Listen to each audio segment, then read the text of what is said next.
Welcome to Down to Dunk. I'm your host, Andrew Schlecht. We're part of the Athletic Podcast Network. Well, everybody, we've waited. We've waited an entire week of rest for the Oklahoma City Thunder just to find out that they play the New Orleans Pelicans starting this Sunday, 8:30 p.m. Central Standard Time in OKC. Playoff basketball is back, and they play the Pelicans. Let's dive in.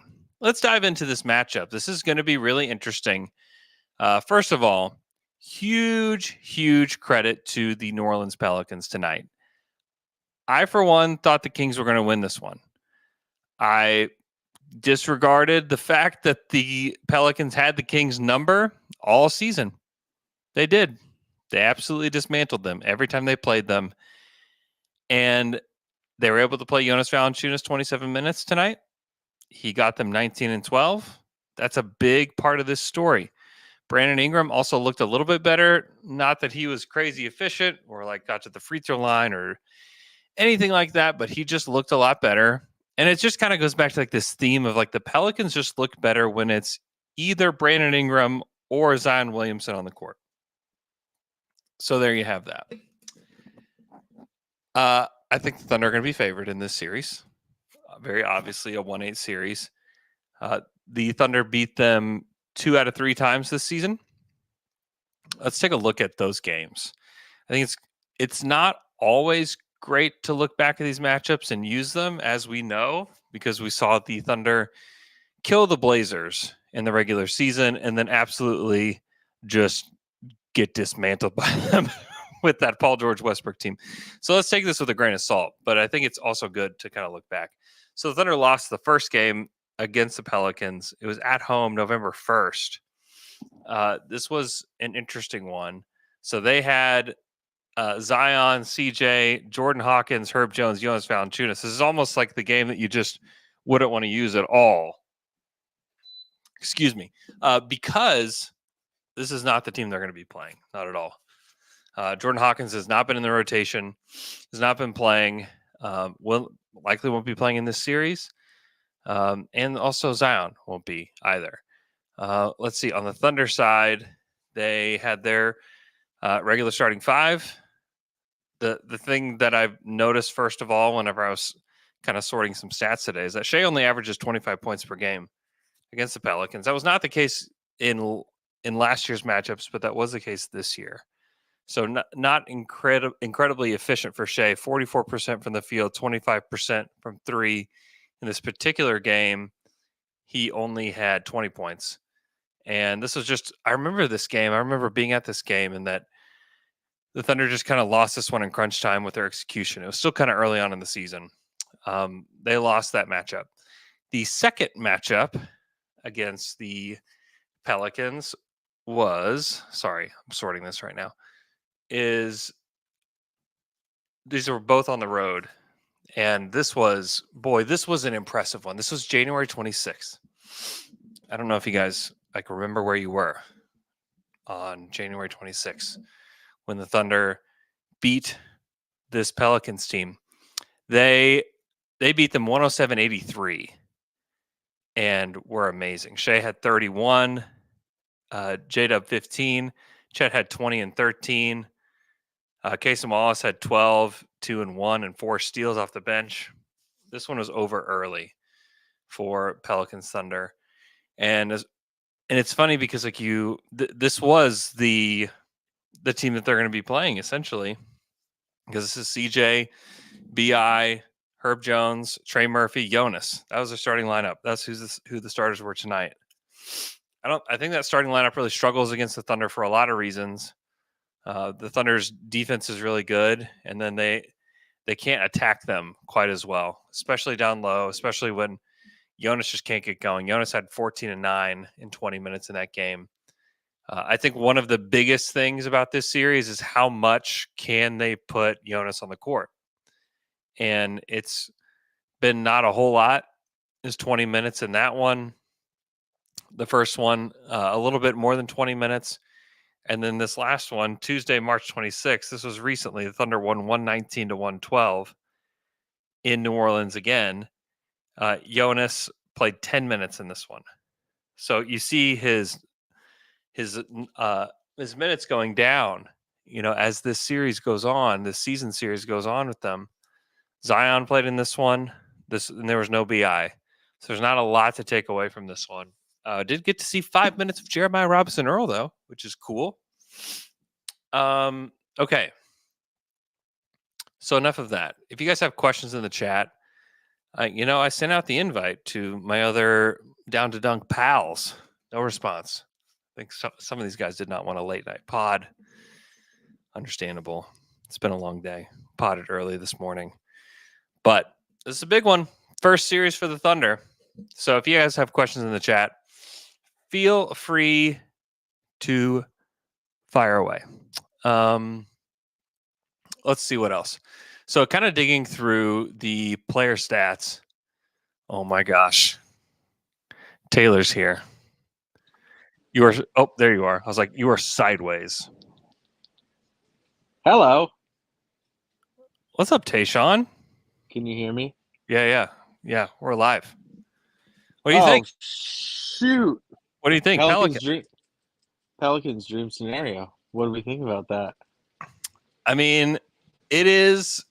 Here's the thing. I have dream scenario PTSD. I know we shouldn't. I did this mostly as a troll to you. Yeah. So I hope you really enjoy this. But that was a fun game. It was a weird one, huh? Not quite what I mean, if you are a Kings fan right now, how bummed are you? So bummed because it's like it was such a physical game too. Yeah. And you just got out hustled and out executed all game, which is kind of what you do to other teams. It was kind of strange to see how often the Pelicans got a turnover or a steal and just beat them on fast breaks. Yeah. Which is what the Kings do. Mm-hmm.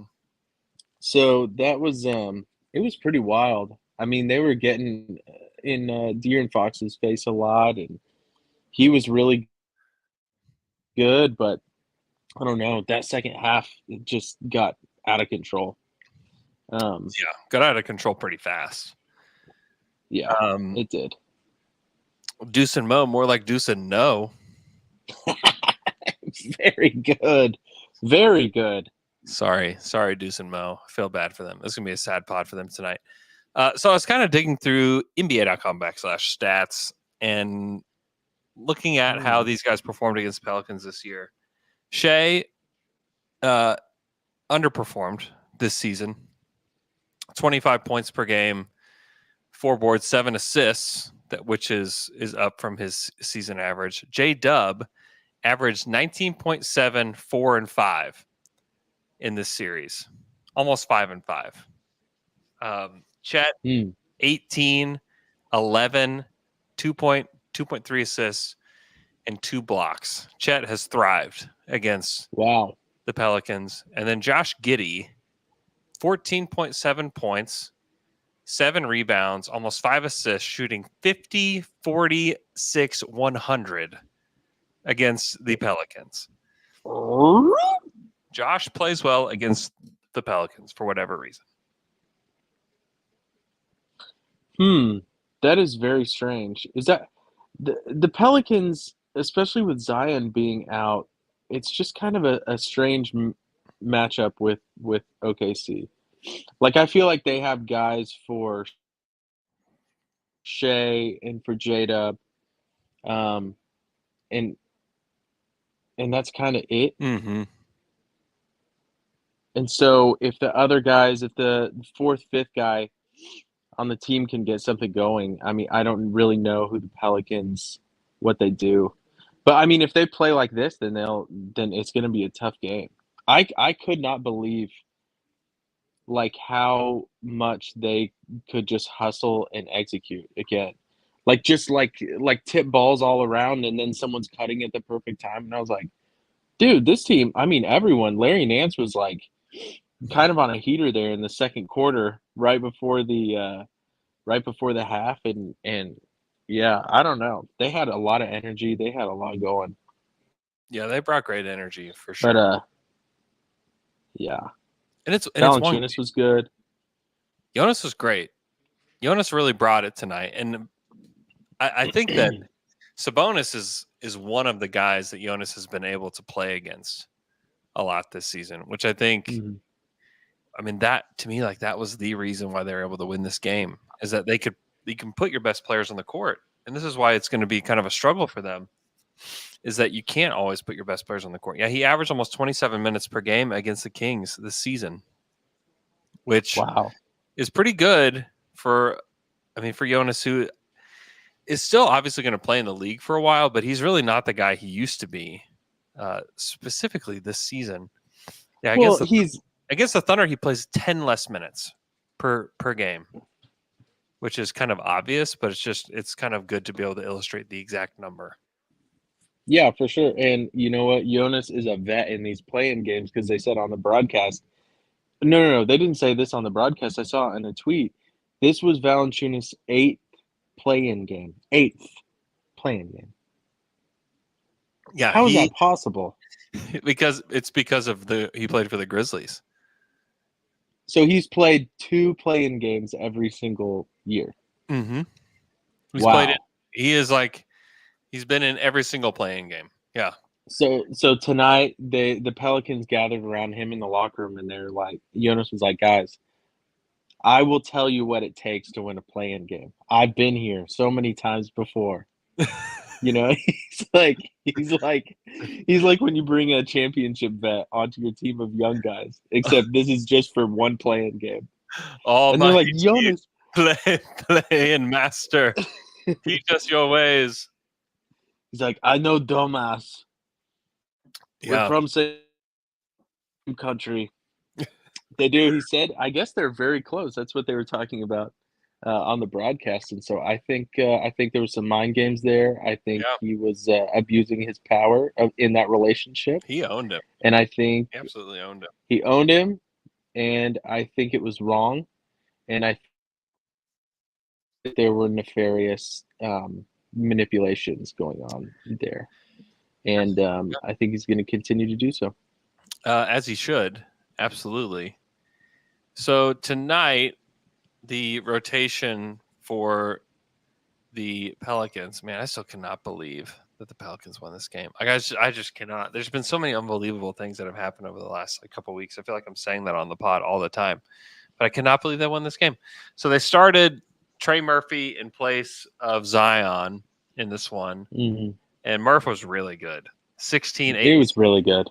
This was one of his better games. CJ laid another egg. Just another absolute egg. 7 points on 8 shots. Like, what in the world's going on with CJ? That isn't inconsistent with his career, though. I will say that. I mean, I feel like he's always been someone that can just – he can be so good, and he is really good, but he will give you a game like that when you don't need it. Especially when you don't need it.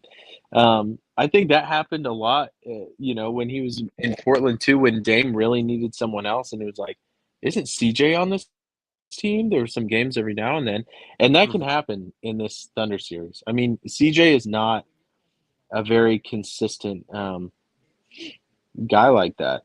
He is most of the time, but he can lay a freaking egg. Yeah. BI was very good today. Hello, Alex. Al.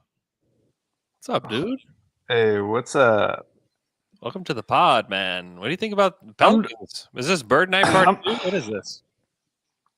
What do you guys think about me doing this L-Man style? I guess it's touchdown style, too. I don't have a laptop. I respect it. Why are you doing it L-Man style? I don't know. I could have gone downstairs. I'm watching. I must have missed your text. I'm watching Connecticut Kia Boys. Oh, okay. Yeah, it's a group of teenagers who steal Kias. For the dude, I'm scared of that because I have a Kia. I have the number one car that's easiest to steal. Oh, dude, I know how to steal it now. Do you really? Yeah. How do you, what should I do to look out for people like you, criminals like you? Well, the problem is all you need is a flathead screwdriver and a USB. Well, that's what I use to start my car. That's actually the key. That's the key they give you. Pelicans. I'm taking the Thunder in 4. Bird is that official Bird Night prediction? It is my Bird Night prediction. I think they're going to kill him, and I'm not usually this confident, but Yeah. in this case, I am. I just think that they're a much better team than the Pelicans, and I don't think they'll be able to keep up with them. Mm-hmm. And yeah, I'm feeling pretty confident, Andrew, about this 1-8 matchup. I think you should be. I don't know if you guys have talked about it, but I actually think they are going to need Valanciunas a lot more than they have previously, because even though he hasn't played a lot of minutes in their previous matchups, like Mm-hmm. how else are they going to win? Like I feel like if they're going to win, it's because they're going to not just slightly out rebound the Thunder. It's because they're going to be have to generating so many second chances. Mm. And so I almost think that they have to leave Valanciunas out there, even if he isn't what they want to do. Because that seems to be like it seems like Willie Green would much rather go small and just play Larry Nance Jr. Yeah. But I don't know, man. Like going up against a team, you know you're shorthanded because you don't have Zion. I feel like you have to figure out a way to get second chances, and Valanciunas is the way to do that. Not saying No, it's going that's to work. I'm taking them at 4, but so you think legit it's 4? That's really yeah, your that would be my That's really what real you're doing. that would be my real prediction. Yeah, I know it. Like in Man, my that'd be head, so nice. I should say 5, but it's a difference of 1 game. So yeah, I'm gonna go 4. Who cares? Just go for it, man. Why We got the not? Pelicans' dream scenario, dude. This is what we've been talking about all year. And Luke and I were talking earlier this morning about like it'd just be nice to have a clean first round. Just get, knock 4 or 5 out of the way really quick. Feel good going into the second round. Yeah, And then it's just like, okay, well, we're already done. So if we lose in the second round, you know what? That's great. I mean, it's not great, but it you would be know great. what? We had a fun time. It would be great if we lost in the second round. Andrew, do you agree? Do you agree it'd be great if we lost in the second round? Oh, he's not listening. Not even listening. Andrew, we were just talking about how it would be great if we lose in the second round. That would be great. Yeah. Do you agree? It could be preferred. Yes. Sorry, I just left the conversation. I mean, would it be a great outcome for the season? Like, yeah, sure. Is that what you mean? No, it'd just be good. No, it'd be good to lose in the second round. No, I mean, like that's. I mean, honestly, like going into the season, I thought just making the playoffs would be a good place to be. You know, for Yeah, but okay. When I know we always go back to like this team is so much better than what we thought they were going to be before the season and at the start of the season. But like now expectations do shift and they do have to change. Now that we know how good this team actually is. Let's be real for a minute. What is a true disappointment? Honestly, I really just think it'd be losing the first round or getting swept in the second round, because there's 2 different levels of expectations. There's the fans' expectations, but then there's like everyone else's expectations, which are not very high right now for the Thunder. Mm-hmm. So, like, honestly, once you make it to the second round, I think like outside OKC, like they're already in the gravy zone.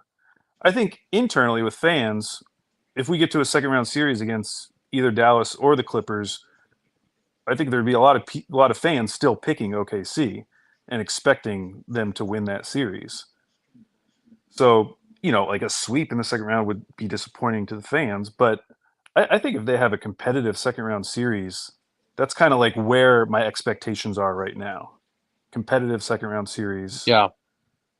We'll have to see how it plays out. Like if they get the Mavs and the Mavs just like continue this hot streak from the end of the season and they beat the Clippers in 5, then yeah, I'll be pretty scared like going into that second round series against the Mm-hmm. Mavs. Yeah. But if we see like some life from the Clippers and we start seeing some of the flaws that maybe weren't being brought out of Dallas when they had a somewhat lighter schedule, then I mean, who knows? Maybe I'll continue to be optimistic. Maybe I'll predict another sweep in the second round. 16-0. I mean, Shea the other day at practice did say that, He shade. that they have to get. He was talking about like winning 16 games and winning a championship this season. So he's got it on his mind. That's good. Yeah, he better. Hey, I love you. Your Poison Ivy's looking really good right now. You like it? Yeah. Dude, it's been a brutal week. You look like Valanciunas. I'm not gonna lie. He was torn up. Yeah. He's all torn up. Do you think But they're his best. was But they're Poison best Ivy? friends. I didn't know that him and Sabonis were like besties. They're besties for the resty. Yeah. Yeah. That's cool. They said Sabonis was Valanciunas' kid. Wait, one of them was the other one's unofficial godfather of their child. So Whatever that means. How I don't know how you can be an unofficial godfather. what is That just means it's your friend that knows your kid. That's exactly. yeah, it feels like you just forgot about it, and then maybe when the kid was like Yeah. 5, you were like, Whoops. So do you guys think they'll start Dort on CJ, Dub on Ingram? Yeah, doesn't that make? I mean, I think you could feel good about that matchup either way. But yeah, that makes the most sense to me. Yeah. Because you can basically like take CJ out of this whole thing. I know that's the thing. Like, as good as BI looked tonight, if he just did that in every game against the Thunder, like, sure, go for it. Like, I just don't think it's going to matter. Like, he's not the sort of player like where when he's playing good, like everyone's getting involved, everyone's moving around. Like, he's not that type of player. Like, if he wants to score 26 a night, go for it. Like, I just don't think it's going to matter. Yeah. Mhm. Yeah. Yeah, I think that's right. And Trey Murphy is going to be like a real bellwether for them, Yeah, for sure. Like he wasn't very good against the Lakers, and one of the reasons why they lost, like he just didn't play very well. But he was awesome tonight, and like they're going to really need him to step up in a big way. Yeah, but he's also just like he's still just kind of like an X Factor role player, right? Like if he has a really good game, then it gives them a better chance. But he's not the type of player where it's like, oh, if he's feeling it all the entire first round, it really gives them a shot in every game. He doesn't feel like he's that caliber of player on that team either. I mean, their best shot is to like really muck it up, I think. And I'm just not convinced that they have the defensive players across the board to really do that while like keeping pace with OKC. Well, their biggest problem is that they can't play their best guys against Oklahoma City very much. I mean, they played Valanciunas 10 minutes in the last time they played him. Yeah. And that's the thing is like the Thunder play such an unconventional style, and the Thunder are so unrelenting in that style that they are going to play their big guys off the court. They're going to force them to play Larry Nance, which is just like trying to play the style the Thunder play, and they're not going to be as good at it. Is essentially what's going to happen because the Thunder, the Pelicans can't force the Thunder's hand the opposite way. We talked about how like I think there are players, and it's funny that Valanciunas like kind of destroyed Sabonis tonight. I think Sabonis is probably a matchup that you would use the J. Will Chet lineup more for rather than the Valanciunas one. I do think though, like I think Pelicans will start off Valanciunas on Giddey because you might as well test it early. Because yes, he's been he's been shooting well lately, but I think that's the obvious move still. Because if he misses his first 2 or 3 threes, you can leave Valanciunas out there, and he is going to get them a lot of second chance opportunities if they can play him. I was saying to Taylor, like I just don't know that they can afford to not play Valanciunas because what's their other path? Like they're not. We already saw what happens when they go small against OKC. Like it doesn't work. I mean, this is why the Thunder are going to win the series because it doesn't work either. It doesn't, but I think that would give them a better shot than trying to match OKC because they don't have the talent. Like by taking one of your better players off the floor, I just don't think they have the talent to match OKC. They definitely don't. And this is why losing your best player is really tough. I'm really glad that we got this the Pelicans in the first round because we have so many young players, like our young stars, that have no playoff experience. So, coming in and like playing really well and beating a team, whooping a team in the first round might shake something out of them or get them to feel like, oh, okay, I can play in the playoffs. And then going into the second round, they might feel better about it and be able to play more in their game, like J-Dub and Chet. And even Giddy has Giddy has no playoff experience. So giving those guys a good first round is just going to help in that second round when we have to actually, when it could be it is going to be a tough round. Giddy absolutely killed Valanciunas and was the reason why they could only play him 10 minutes in that last game. Because He's got to do it again. They put Valanciunas on him and he scored in like every way possible. And was like really feeling it. I mean, I'm going to put a couple like video clips in here so we can see him. But like he did not hesitate. Like he absolutely just went downhill, attacked him, shot the ball over him, did everything, and did not care. And in fact, was like they're like forced their hand. And I don't know if Josh can do that every game, but I think that's going to happen at points in this series against the Pelicans that you're going to see the Pelicans' hands forced specifically by Josh and the way that he plays. Because he's just his confidence is back. And he's played like that recently, and I think you're going to see more of that. I'm going to load some video clips here in just a second. They will definitely need him because, even though I do think this will be like a relatively pain-free series, it is still true that, with someone like Herb Jones, they can cause problems. Like Shea has not been good against the Pelicans. He averaged 25 points per game against the Pelicans this season. Shot below 45% from the field. Last year, he shot 46% from the field against them. So it's not like it's been one of these like perfect matchups. I mean, there are teams that Shea just consistently kills every single time. The Pelicans aren't one of those teams. Yeah, Herb is really good on Shea. Mm-hmm.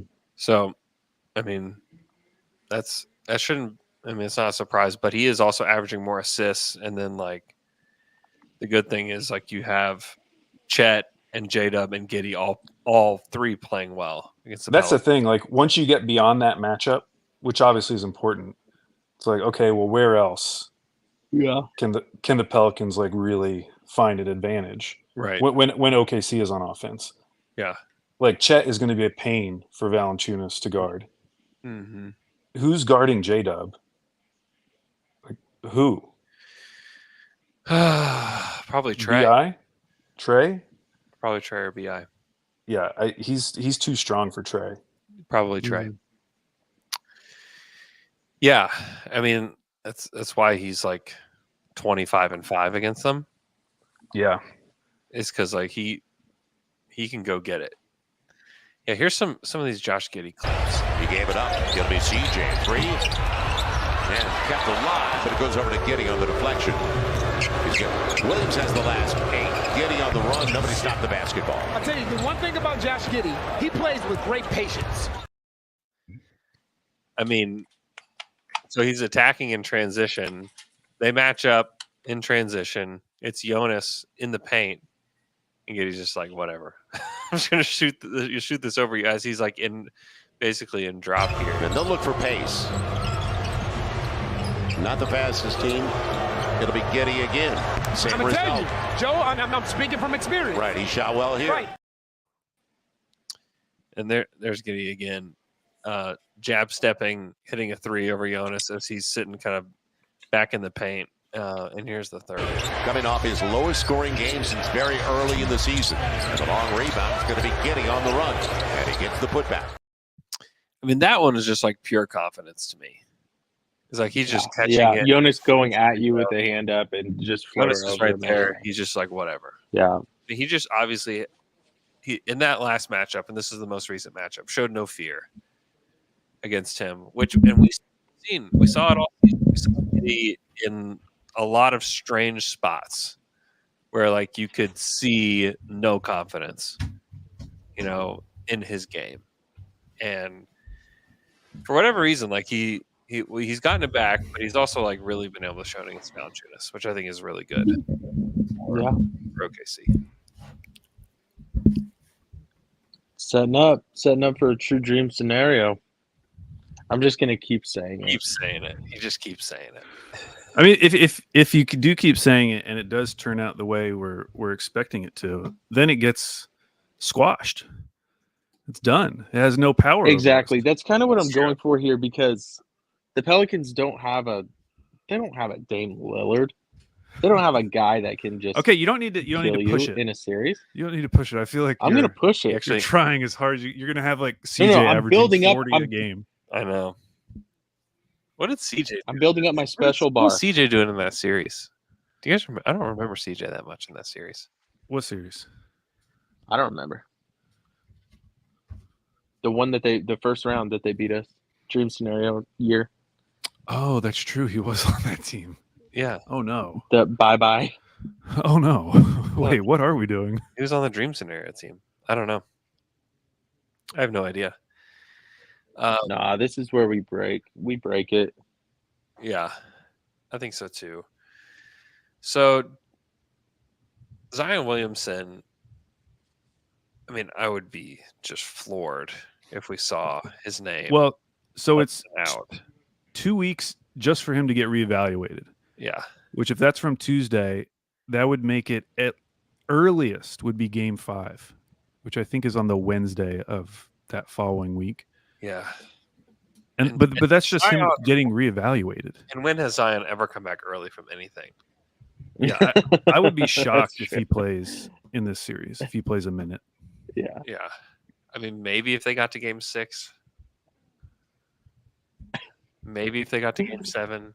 But by then, you're like, something is working for the Pelicans. And you do not want to have to insert Zion into a situation where he's probably not 100%. Yeah. Yeah, I think that's going to end up looking so crazy that the Pelicans now have made the playoffs 2 of the last 3 years, and Zion still hasn't had his first playoff game. Yeah, that is crazy. That's honestly very sad. It is very sad.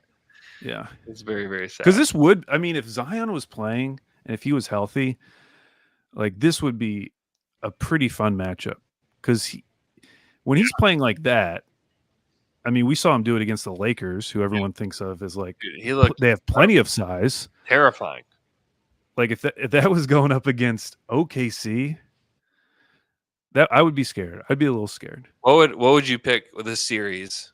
If Zion, I'd still probably say OKC, and I'd go 6. Yeah. But like a 7-game series would not shock me if Zion was healthy. Yeah. Because that's the thing about this series is, honestly, even if it isn't Shea, it could be J-Dub. You still feel pretty confident OKC is going to have the best player on the court.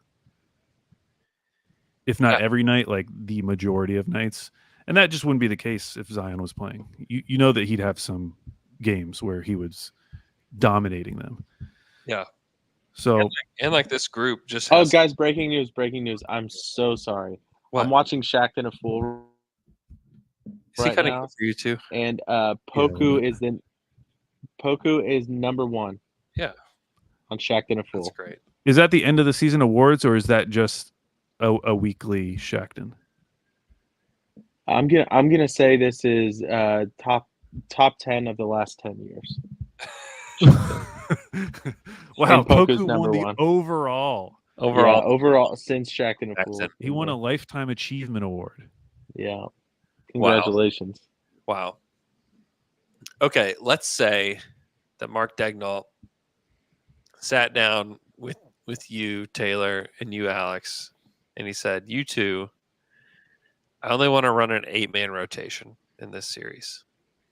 Who are the 8 guys that you guys are picking? Starters. Do we at least agree on that, Taylor? And he also says you have to come to consensus. You're now at basic leadership camp. Starters? Okay. Starters, I'm considering it, and I agree. All Joe. 5 starters. Isaiah Joe. Lock. Kenrich. Wow. Okay. Yeah. I would say Kenrich, and then I would go Wiggins. Yeah, I would go Wiggins too. Kenrich and Wiggins, and just no Jay Will. Yeah, because you won't really need him, because we already saw Yeah. that Valanciunas, either they're going to match Chet's minutes to his, or he's not going to play as much like he hasn't in some of these, and then you're going to have Larry Nance, and that's like perfectly Right. fine for Kenrich. Yep. Okay, so Oh wow, Case and Wallace. Well, if you're limiting me to 8, Andrew. I'm not. This is theoretical mark. Yeah. Well, I mean, can maybe it change game to game? No, I'm going back to my roots. I'm going to be rigid Billy Donovan. Yeah, I mean, now that you're Okay, hold on. Mark Dagnall's roots are being Billy Donovan? What? what? What'd you say? You're Mark Dagnall, right? Yeah, Billy Donovan. You said your roots are Billy Donovan. Yeah, I mean, definitely they are. At Florida, I mean, he coached under him at Florida and in Oklahoma City. Yeah, but he's never been anyway. I was just trying to make a joke. We don't have to get in a debate about it. I'm not trying to debate. I'm trying to actually understand what you're trying to say to me. Here's what I was gonna say. Can I play Case and Wallace if Jose Alvarado is just going off? Yeah, Then can I Jose play Case and Eldorado Wallace? is playing. Eldorado. God, how much are Thunder fans going to hate Jose Alvarado? Yeah, but even like his good games, he's scoring like 12 points. Like Yeah, that's 15, like he's not one of those. He's not like a Bonzi Wells who can come in and like have a random like 25. I don't know why I was thinking of Bonzi Wells in this moment. everyone but does. What's his season high? His season high? Ooh. Okay. Taylor, I'll let you choose who answers 23. first. Okay, that's the bar. I'm going to go under. What did he say? 23? 23. Mhm. It is under. What is it? 17 points. See?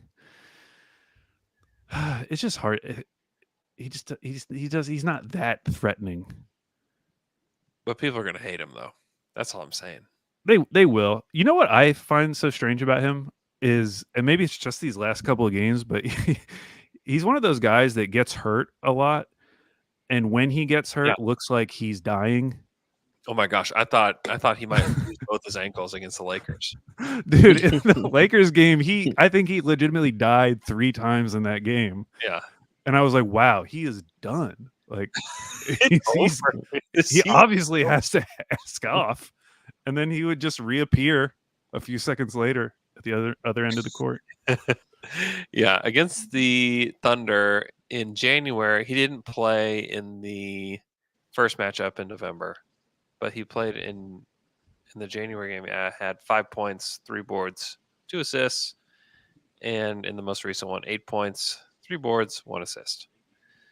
So, yeah, not all that statistically impactful, but I think on the annoyance meter, is there another player that the fan base is going to get more annoyed with? Because like this happens during playoff series when you see teams over and over and over again.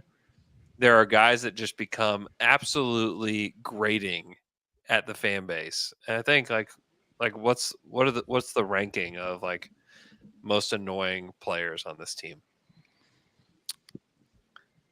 On the Pelicans? I mean, he's in a tier of his own, to be clear. Yeah. I don't think He's in a anyone Joe Ingles tier. competes with Alvarado. What about the knife, Najee Marshall?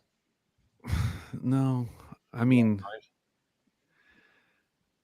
I don't care enough. like about honestly, him. when I'm thinking about what would be annoying in this series is Willie Green being like, at some point, F it, I just need to try something. He puts in Jordan Hawkins and he hits like 5 threes in a game. Mhm. Like that's what would be annoying to me. Yeah. Which he should do. Wish he should try that. He should try that eventually. Who cares? Well, that's not fair because we're only allowed to play 8 players. So, yeah. Willie Green's only allowed to play 8 too. Sorry. Hawkins just like basically hasn't played and like hasn't been a rotation player since February. Yeah. This might be a series, though. I don't think so. No? I don't think they're playing him. What about JRE? Do we see a JRE sighting? Oh, it'd be nice to see him here, but he will not play. Will he get a shout out on the Jumbotron during a playoff game? Oh, I love A asking. highlight tribute? I love asking this question when I'm at games. But what percentage of Thunder fans know that Jeremiah Robinson Earl played for the team that are going to be in the arena on Sunday? That's a good question. I would hope it's higher than what you're suggesting by this question. I haven't suggested anything, by the way. I mean, it's going to be lower. I'm thinking of like my in-laws. Yeah, If- that's if- what I'm if saying. they Like went- your average went to the Thunder game. fan, like we are in this like Thunder bubble where like we all know, like of course, but like your Yes. average. We're like pointing out that's Stephen Hill. He played one game for the Thunder. Well, what percentage knows that Kenrich played for the Pelicans? See, they should do this kind of trivia on the big screen, catch Yeah. fans up. Yeah, it'd be great. The in arena, they need to turn over the in arena entertainment to us. Honestly, man, some teams do some really fun things. Yeah, they do. I like the one who I don't remember who I was watching, but they had to draw the other opponent's logo The from Pacers memory. do this. The Pacers do that. Yeah, it was the Pacers, and drawing the Bucks logo. It's just fun. It's It's hilarious. just good fun. Great. And then they The auction it off. Pacers- Yeah, You can buy it. it's wonderful. Weren't they also the team that put a filter on Lakers fans' faces to make it look like they were crying? Wasn't that the Pacers too that did that the other week? The Pacers Maybe. do that. I've seen other teams do filters like that, but Have you guys seen the like bro hug cam no. where they'll just put the camera on two dudes and they just got a hug? I like that. I love that. They're in New Orleans tonight. They're doing the awkward dad cam. They're just like put on a song and just put the camera on just some rando white guy. And you just like stand up and start doing something weird. You know what they need to bring back for the playoffs? They need to bring back the parachuting T-shirts Oh yeah, because that was like legitimately my favorite part of the games back in the day because it felt more fair. Because Yeah. sometimes I feel like the Storm Chasers, they already know who they're throwing Dude. it to. It's all rigged. well, They're We all throwing know it to it's the money. rigged. They're throwing Yeah. it to the money. there's And those parachutes can go anywhere. it's true. I'd They're rather like, please re-up your season tickets. Here's here's a double extra large build-in shirt. well, and also it's just not nearly as violent as the Balon blaster, which I am terrified of because the way that it's aimed, it is aimed perfectly to hit Media Row up in 104, where if it's like pointed anywhere near us, it's going to hit somebody. Like it's going to hit somebody. I was sitting next to Royce, and thank God for Cole, one of the PR guys. He reached over, and Royce was just sitting there on his computer. Cole reached over one-handed, grabbed a T-shirt that was just about to just rock Royce in the Wow, face. that's tight. So I am like when the Balon blaster, when you hear it, I've got my computer turned down. I am just eagle eyes. Just How ready. much would you have to be paid to take a shot from the Balon blaster from like 10 feet? in the face? Not Just in much. the Dude, body shot. You were going to the hospital. A body shot? In the face? Oh, a body shot? I mean, Yeah. how much? Do you would I- remember that Jackass stunt when when they used the riot control gun Yes. Yes. and shot them with Yes. I think I could take it. Like if they just like shot you in the chest. I mean, there's a chance you're gonna have a crack sternum. No. No. There's no way it can shoot that hard. I'm A telling you, T-shirt? it's these things are. I'm telling you, These are weapons. We must ban them. these are weapons. They're like dousing them in water and freezing them before they shoot them out into your chest. No, Rumble knows that I have something against him. So That would be an awful and funny way to die if it did like hit you in the chest and like short circuited your heart and you just collapsed. That'd be one way to go, man. That would be That would one. be. And I mean, I bet Rumble you'd- and Rumble's like looking around, all concerned, and that's your video at your funeral. And then Rumble Thunder shows up up in a tux. heaven. Hey, I don't know what we were talking about, how we got talking about this, but did you hear about this? There's this guy in Oklahoma City. He actually lives in Edmond. His name is Jimmy, and he lost his fantasy football league. Jimmy. Oh my gosh. Jimmy. He lost his fantasy football league, and the bet was if you lose, you have to walk from the Edmond rail yard down to the Thunder Arena, like Okay. on the day of a playoff game, if the Thunder make the playoffs. And so for game 2, he's walking from it's like 15 or 16 miles Oh my from the god! Edmond rail yard all the way to downtown Oklahoma City. Oh, How much of Funny. that can he do on like their new routes? Like how much of is he going to have to go off roading? I don't know. I can't imagine that there's I don't know. I'm sure that there's like a weird walking route that you can take all the way down there. But anyway, shout out to Jimmy. Good luck on your walk. Jimmy's gonna get hit by a car, and this is gonna be a tragic story. Jimmy. Jimmy is going to get hit by a car and then Jimmy. not be able to go to the game. No, but Jimmy's going to the game. Shout out to Jimmy. Good luck Shout on out to your walk. Jimmy. He's going to be exhausted. He's going to be passed out in like He's the gonna second be quarter. So tired. He's going to think gonna it's a be good idea to have a stinky. beer. He's going to drink one beer and pass out. Jimmy's gonna be stinky, dude. He's gonna have Yeah, some that's sweaty true. He better feet. carry some deodorant. It's true. Philip in the chat asks, what is Jimmy from? Okay, so the reason that I have this on my board, Please. please. The reason that I have this Jimmy. on my board is I was using it for one of the Athletic NBA shows. This is Joe Varden asking Jimmy Butler a question last year. And I have just like accidentally hit it, just like barely. And like when you just barely hit it, it just gives you the Jimmy. So it's just Joe Varden like asking a question in a press conference. I mean, I'll play it real quick. Jimmy, I would imagine that you don't feel like an 8 seed. You and the Heat. That you don't. This doesn't feel like you're climbing mountains and knocking off favorites and all those kinds of things. That's a question. Well, the question is, Unintentional roast of Joe Varden. feel to you guys what you have done so far, and if you go, Shout out to Joe Varden of the Athletic. Man, so the Jimmy wasn't the worst part of that clip, is what I'm learning. What's that? Jimmy. Anyways, it's just like a funny way to start it. It's just a really fun way to start. That's a question. Jimmy. Okay. Wow. Jimmy. Okay. If you guys have questions in the chat, we'd love to answer your questions. What else about this series sticks out to you guys? I mean, I think we'll see healthy doses of Larry Nance in this series. I think he's going to play a lot. I think obviously Herb Jones becomes extremely important for this team. And then BI's health. Like he looked pretty good tonight. Does he keep that up? Is he able to kind of gain momentum? What does that look like?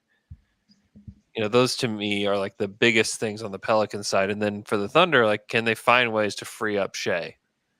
And can Shea, you know, take hold of that matchup with Herb Jones and like emerge as like the clear best player in the series? I just don't think that I disagree about Nance. Like I think if they do that, they're dead. Like he keeps saying that. I mean, I think if they play Jonas, they're dead. Maybe, but at least with Jonas, there's an idea of how it might work. Like, what's the plan for when Nance plays? Like, I just look back in the 3 games this season, he was a negative in all 3 games. Like, I just don't think he's the answer. What is the idea behind it? Like, why would you play him? What is he bringing that's going to help Hustle, them? determination, energy, I mean, steals. he's the only guy that dunks. allows them to be more switchy. I know, but it like I get that Valanciunas isn't a rim protector, but at least he's a big body. Like if you just have all these small dudes out there, Played him 10 minutes in the last game. I know. I'm saying they need to play him more and try it. I would welcome that. I would be like, please do it. Oh, that's fine, but I'm saying I think Nance is a worse option because there's no how's it going to work? Why is playing Larry Nance going to help them? I just don't see it. Just sag off of Giddey with Valanciunas. If Giddey kills you from 3, fine. Maybe you go to Nance eventually, but I would just play it that way. I mean, Larry Nance in the last game that they played against the Thunder played 32 minutes and 33 seconds. I'm just telling you that we're going to see healthy doses of Larry Nance. They've like shown that as they played them multiple times this year, you know, they've learned that like Jonas is not a guy that you can play. But see, I almost think that one of the reasons why they preferred to have Nance in there over Jonas is because Jonas just clogs up the lane for Zion, and it just screws up what they're trying to do with point Zion. If you don't have Zion in there, like you have to play your better players. Larry Nance is a downgrade on Jonas Valanciunas. And yeah, it might not work, but Valanciunas has been a positive in some of these Thunder games. And if they're going to have a chance to win, it's because they're killing the Thunder on the boards. Like if you put out Nance out there, like you're basically forfeiting that potential, that potential advantage that you have. You're just giving it away. I don't think it's an advantage. So like I think we are illustrating here. We're having like this miniature fight about basically why they don't have a chance in this series. Let's make a bet. I will bet that Valanciunas plays more minutes than Larry Nance. I would love to bet that. All right. I hope this doesn't go like our Jonathan Isaac Ben Simmons bet, which we haven't revisited, but we did bet. I believe I picked Ben Simmons. Oh, I know to play more minutes than Jonathan Isaac, which I don't have to look it up. Don't even have to. What do we bet? Nothing. But this is my chance to get it back even. Okay, I'd be glad to bet. No, double or nothing. You need to bet. Need to bet. Alex has to. If he loses, he has to rejoin Slam Jam. Wow. This is not just a life sentence. Life sentence to have to podcast with me is a punishment because he's getting out of it because he just hates doing it so much. Because he really believes in Jonas Valanciunas. Because he's such a Jonas lover. No, it's not even that I'm a Jonas lover. I just I look at their team without Zion, and it's like if they're gonna have any chance, they don't have any chance. I mean, that's the whole. I know, that's why they have to be unconventional. You can't play into the Thunder's style. That's just gonna kill you. Like you have to at least give it a shot to be bigger than them. Because what else? This is like what's so interesting about this Thunder team, and specifically if Josh can be good, is like because a lot of times like there's like a two-pronged reason why you put Jonas on Giddey is because you also can't put Jonas on Chet. Yeah. Yeah. And so it's not just we can't put Jonas or we have to put Jonas on Giddey to like create this cross match. No, it's like we actually need a place to put him in the defense because he can't guard Chet because Chet's out there and he's a 40% three-point shooter. And so now we need him to guard Giddey. And that's why they played Nance is that because once you have Giddey out there and it's like, oh my gosh, Giddey is absolutely killing Lithuanian Lightning, which is one of his, you guys know his 3 basketball reference nicknames, by the way? Of course not. JV. Lithuanian Lightning. And I wonder if you remember this, Alex, just because this has come up on Slam and Jam before. Oh, it has? Yeah. What is it? Big science. I would have never gotten that. Wow. I mean, I can vividly hear your voice saying big science. Of course. Big science. Anyways, the cross matching is there not just because of Josh. It's also there for Chet. And you just, if Chet has a good series and he's played well against the Pelicans, like that's another reason why you can't play JV. Like it's there are a lot of reasons why you can't. And I think Mike Overholt said goes point for Andrew. I just think they're not going to be able to play him all that much and be competitive, I guess is what I'll say. And I'm saying, mark it down. Zeller, JV front line, starters, game 1. Is there anybody that looks worse in a white Pelicans jersey than Cody Zeller? I think you could say in an NBA jersey because he looks the least like an NBA player, other than the fact that he's super tall. Mm-hmm. When they just pan over, it looks like one of the assistant coaches is like doing a prank. What's happening here? I disagree. I think. How do you? You're cutting What's out his again. name? You're cutting out again, Taylor. He's totally cutting out. Vezenkov on the Kings. Sasha Vezenkov? Yeah. Yeah? He's really trying to get this Vezenkov point home. His Am I internet will not allow him to. This is so sad. This is so sad. Oh my gosh. He's still coming. You're still going this whole time? He's absolutely still going. Well, Taylor's just having his own mini podcast. I'm gonna remove him. This is terrifying. Okay. Game 1. I gotta show you something. I gotta show you guys something. I'll be right back. Andrew will be right back. He just stepped away briefly because he wants to show me Taylor something. And he's back. Is Taylor gone? Yeah. Okay. So I plan to be outside of the arena on Sunday. You guys can look for me doing some trivia, man on the street, down to dunk style. Oh, wow. Check this out. This is our down to dunk. Mike Flag. So get ready. Man on the street. You can be in a down to dunk video answering all kinds of trivia questions. I want to get some fans barking before the game. Do you have prizes? I'm thinking about getting some money. Really? Using money as think about just having money just in general. Heard it's helpful. Heard that you could use it in life. No, I'm thinking about having some money prizes. Okay. So maybe down to dunk t-shirts or stickers. I mean, I'm definitely going to be like handing out stickers too. So if you see me on the street, come get a down to dunk sticker. I'm going to be handing those out on Sunday, but also trying to make some videos.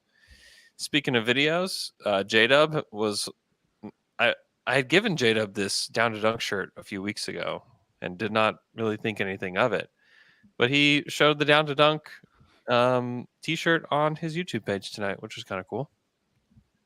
So shout out. Cool. He said he's going to wear it. Shout out. He said he's going to wear it. We'll see. You think he'll wear it before a playoff game? I don't know. I'm taking all with a grain of salt. I mean, he has his Big Dogs shirt now. I personally delivered them to the Pelicans facility today. To him? No, to the front desk. Because it was ordered under someone else. So I see. Layla? What would be the worst down to dunk shirt that we could get him to wear? Would it be the Paul George chicken fried rice? That would just be like the strangest for a current player to be wearing. Yeah. I mean, that's like the strangest shirt, like strangest Thunder themed shirt ever. Yeah. I think all the other ones are pretty good. pretty good. Okay. If you guys have questions in the chat, we would love to answer any questions that you have about the series, about the Thunder. But we're gonna have lots of content coming at you. I want to have like YouTube exclusive content too. So, man on the street, we're having our watch party for Game 3 at Lively Beer Works next Saturday. You can get there 1:30, 2 o'clock ish, and come hang out. There will be food. Like I think they're getting food trucks or some kind of food there, and then hanging out, and then we will do a podcast after that game too. Is there somebody's baby? Yeah, mine. All right. It sounds like a It's small done now. animal. It does. It sounds like almost like a. Well, it is. It's a small mammal. Sounds Sounds like like bleeding. Like sounds like a pelican squealing in the background for its life. Yep.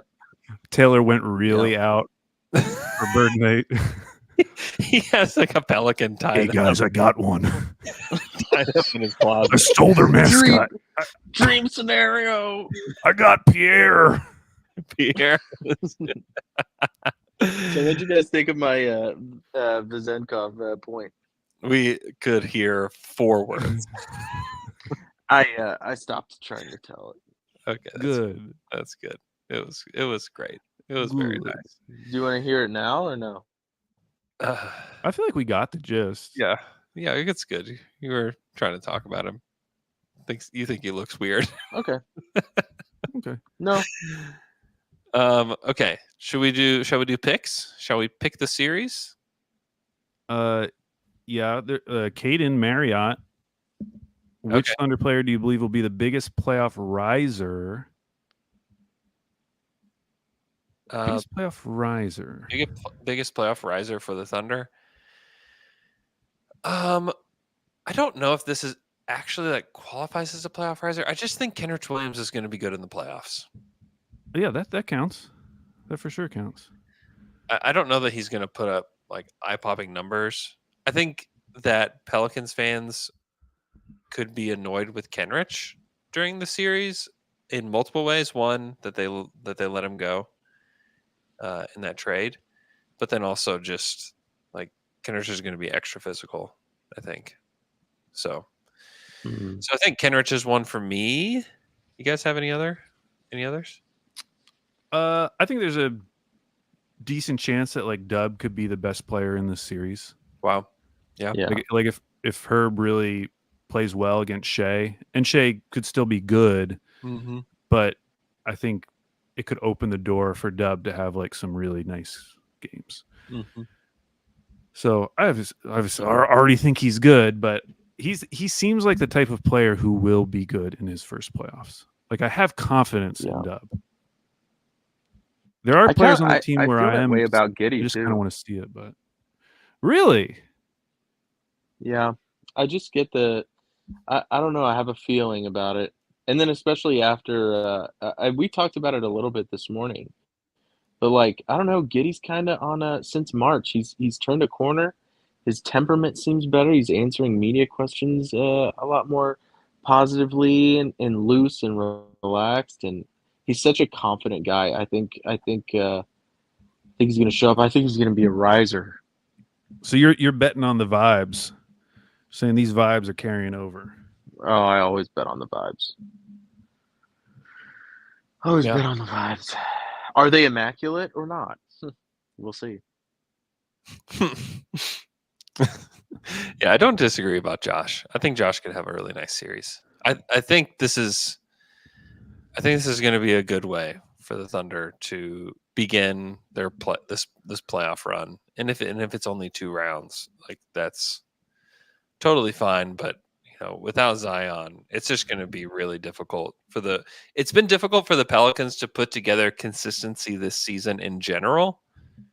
But I think it's going to be really, really difficult for them to stay consistent playing the same team over and over again. Like they haven't been able to do that. There's been weeks where I think you can check in on the Pelicans and you could say, wow, is this the best team in the West? Like, I think they're playing like the best team in the West right now.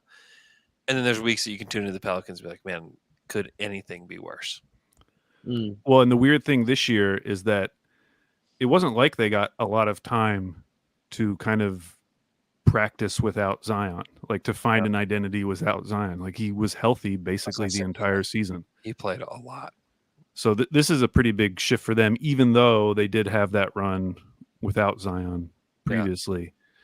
Somebody had a question. Ethan Salter, what is the counter if Al is right and Jonas is getting like 20 plus rebounds? So here's the other part of my thing about Jonas. Even if that happens, I still think it doesn't matter. I think it's like a Yusuf Nurkic thing with the Suns where he had like 13 rebounds in the first quarter and they still killed him. Like I don't think Gabi says we're not giving the Pels enough credit.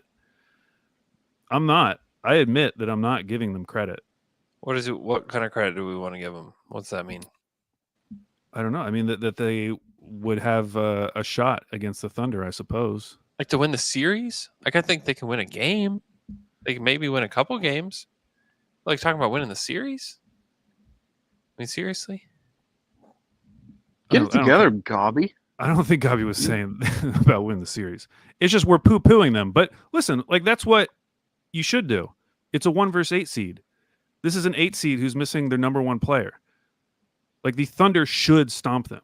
They absolutely should stomp them. That should be the expectation going into this series. And it should have been the expectation if they played the Kings as well. Like at some point you have to be who you are. And the Thunder were the number one seed. They earned it. They won 57 games. Yeah. They're top 5 offense, top 5 defense, top 5 half-court offense, top 5 half-court defense, top 5 transition offense. Like, actually, that part might not be true. I don't think they're top 5. I think they're actually bad at transition offense. Worse than you would think. But, like, they've been this team the whole time. They are playing a battered team coming into this who's beaten up. And so, like, the only way that this turns is just because they get some, like, Miami Heat devil magic and hit some threes, randomly have like a super hot series from 3. Like, yeah, if something crazy happens like that, then sure, they can get a couple games from the Thunder. But as constructed, the Thunder are just a better team. They should beat them. They should beat them handily. Yeah. Yeah, I agree. And like you are the number one seed. You've had all this rest. You are playing a team that's missing their best player. You should just want to stomp this team into the ground. Like, go do it. If you're the Thunder, like, go prove it to the world. I do think there's like a little bit of a chip on their shoulder about like they're too young. This isn't a very strong team. They're not big enough. They're not this. They're not that. They hear all of it. And I do think that there's a chip on their shoulder about that. And so I'm curious to see how they come out in like these first couple games and what that looks like. Because like they're very pumped up about the crowd. They're very excited to get out there. They're uber focused. They've had a lot of practice time. They've had a lot of rest time. And so I'm very curious to see like what it looks like coming out in their first game. Yeah, and one thing I've been hearing is the Thunder getting compared to previous like fraud number 1 seeds. In quotation marks, fraud. Who's comparing them to other fraud number 1 seeds? Like, well, actually, this team wasn't even a number 1 seed, but comparing them to like the Memphis team that won 56 games was the 2 seed. Yeah, because that was really their first playoffs. I don't know if it was their official first playoffs, but because I know they were in that play-in. Yeah. But that was like their first big arrival on the playoff scene, and or like comparing them to like that Jazz team that was the number 1 seed. Donovan Mitchell was still super young. I think what people miss when they compare those teams is like those teams had very specific strengths and they also had like crazy weaknesses. Yeah. And people might point to OKC's rebounding thing being a crazy weakness. I would argue like since All-Star break, they've gotten significantly better at that. And I just don't think it matters as much as people think it does. But, like that Memphis team, like they were terrible offensively. They were an awful offensive team. Yeah. The reason why they made it work is because they had Steven Adams and they were a killer offensive rebounding team. So they got a ton of second chances. But like there were signs that team wouldn't perform in the playoffs, that they might have trouble in the playoffs when things do slow down and end up being in the half court a lot more. Mhm. So I don't know. I either have to completely ignore the statistics and just go with the vibes of the team, or at least the perceived vibes of the team, which is, oh, this is a young team, inexperienced, all true. But like the stats behind this team suggest that this is a really good team. And so I'm going to treat them like that until they prove me otherwise. Mm-hmm. Yeah. And like the Pelicans aren't like some juggernaut offensive rebounding team. They're 19th in offensive rebound percentage. Yeah, they're a much better defensive rebounding team. Yeah. The 8th in defensive rebound percentage. Like they're good. They're a good rebounding team. But they're not like some crazy, like this is their advantage. You know, it's kind of funny, like the Thunder, that used to be like their thing. Like 2016 was like, hey, they're going to kill you on the boards at every stop. And you know, this Thunder team is the opposite of that. But like you said, post All-Star break, they've been okay. It's not like they've been great, but they've gotten better. And I just don't know that like this is some big fear that you need to have about the Pelicans. In fact, after the All-Star break, the Pelicans are 23rd in offensive rebound percentage and still 8th in defensive rebound percentage. You know where the Thunder are in defensive rebound percentage after the All-Star break? Where? 9th. Yeah. I mean, I Or think I guess they're 10th. They're right there with Phoenix, who's 9th. But they are like 0.2 percentage points behind the Pelicans as a defensive rebounding team. Evan Riggs said in the chat that Shannon Sharp called OKC the worst 1 seed ever, which is like extremely funny because there's been some like horrible conferences like in NBA history. I mean, yeah, but the reason why people are saying that, and this is what is so stupid, if Chet played like and was the size of Jarrett Allen, okay, but like the same caliber of player, yeah, but just looked and played like Jarrett Allen, no one would be saying this because it would make more sense to people. Yeah. They would understand what they were looking at. Yeah. It's the same thing that happened with the Warriors, and not comparing the two teams because the Warriors, like, well, I mean, I guess I am kind of comparing the two teams. I think it's okay. I think that's actually an okay comparison to make, but continue. And it's not to say that they're going to go on and win a title and then convince KD to leave a team and come to their team. But they play a style that is so unique and so different from the prevailing thoughts about what wins in the NBA that it is really hard for people to imagine them doing it until they actually do it. Yeah, I mean, so even this own fan base has been like, we gotta get a big. We should get a big in here. This is getting uncomfortable with all these small, skinny guys. You know, I mean, people are saying it at the trade deadline. The whole world is saying it at the trade deadline. Bill Simmons is still saying it. Bill Simmons is actually like, will not stop saying it. But yeah, you're right.